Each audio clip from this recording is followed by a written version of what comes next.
നിങ്ങൾ വിചാരിച്ചു ഞാൻ എടുക്കാൻ പോകുന്നത് നമ്മൾ അളിയനെ കാണാൻ പോകണേ. അപ്പോൾ നിങ്ങൾ വെച്ച് ഏത് അളിയനെന്ന് ഞാൻ ലോകത്തിലെല്ലാവരും നമ്മൾ അളിയന്മാരെന്നെ. പെങ്ങന്മാരുണ്ടോ അവിടെ ആകുമ്പോൾ അളിയന്മാരുണ്ടാവും.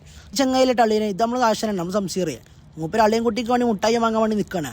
എന്താ മുട്ടായി എടുക്കണമെന്ന് അറിയില്ല. ഇങ്ങനെ തപ്പി നിൽക്കും. കുറേ നേരമായി തപ്പാണ് കേട്ടു ഞാനും അവനും. മുട്ടായും കിട്ടണ്ടേ, എത്ര തപ്പിട്ട് കിട്ടണ്ടേ. ലാസ്റ്റ് ഉള്ളതുകൊണ്ട് നമ്മൾ എടുത്തുകൊണ്ട് എന്താക്കി അളിയൻ കുട്ടീനെ നമ്മൾ സോപ്പിട്ട് വാങ്ങി.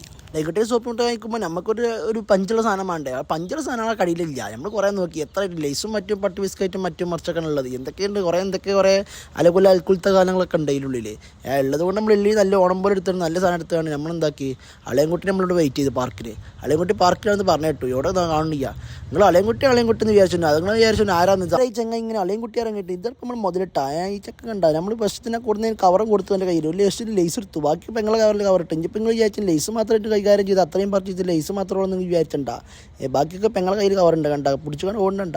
അല്ലെങ്കിൽ ഉള്ളി ചോക്ലേറ്റ് ആണ്. അല്ലെങ്കിൽ ഈ ചെങ്ങായി ഭയങ്കര തെരുമാണ്. ഓൻ കുറേ നേരം ഈ പാർക്കിൽ ഇങ്ങനെ ഓടി കളിച്ചു തുടങ്ങിയിട്ട് നമ്മൾ ഓനെ എന്തൊക്കെ എടുത്തു. ഓൻ എടുത്ത് കണ്ടിറങ്ങി മുത്ത ചക്കര എന്തൊക്കെ വർത്താനൊക്കെ വെച്ചു. ഓൻ പറയും ഓൻ മനസ്സിലാവണ്ടോ എനിക്ക് പിന്നെ ഓനോട് ചിജാരടാ അയച്ചു. ഞാൻ പറഞ്ഞു ഞാൻ എൻ്റെ ഇവിടെ കുടുംബക്കാരുടെ അജിനെ ഒന്ന് സഹകരിക്കണം ഒന്ന് മാനിക്കണം അതൊക്കെ പറഞ്ഞവരോട്. ഓന് എത്ര മനസ്സിലാവണ്ടേ. ലാസ്റ്റ് എന്താക്കി നമ്മൾ ഓനോട് പറഞ്ഞു മുത്തന്മാർക്കും ഏളാപ്പാക്കൊക്കെ ചാറ്റെടുത്താളാറോനോട്. ഞാൻ പറഞ്ഞു അപ്പോൾ നിങ്ങൾ വിചാരിച്ചു ഇതിപ്പോൾ ഏത് കുടുംബം എന്നൊക്കെ നിങ്ങൾ വിചാരിച്ചു. ഏതപ്പോൾ അളിയന് കുറേ നേരെ പറയാൻ തുടങ്ങിയിട്ട് എന്ത് സംഭവം എന്നൊക്കെ നിങ്ങൾ വിചാരിച്ചിട്ടുണ്ടാവും.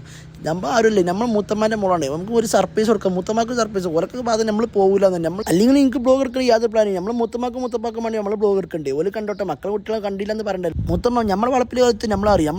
കുലാ കാണേണ്ട ഫ്ലാറ്റിലിട്ട് അവർ താമസിക്കണമെങ്കിൽ മൂത്തമ്മ വേറെ സംഗതി കേൾക്കണം. സംഭവം ഒന്നുമില്ല. ഓളിഞ്ഞ് നാട്ടിക്കില്ല എന്ന് പറയുന്നുണ്ട്. ഏതായാലും അൽഹംദുലില്ലാഹ് നമ്മളവിടെ നിന്ന് കയ്യും കൊടുത്ത് അസ്സലാമു അലൈക്കും പറഞ്ഞാൽ ഓരോട് നമ്മൾ പിരിഞ്ഞു. ഒന്ന് ബാക്കി നാളെ ഓക്കെ. എല്ലാം ഇഷ്ടപ്പെട്ട ലൈക്ക് ചെയ്യുക, ഫോളോ ചെയ്യുക.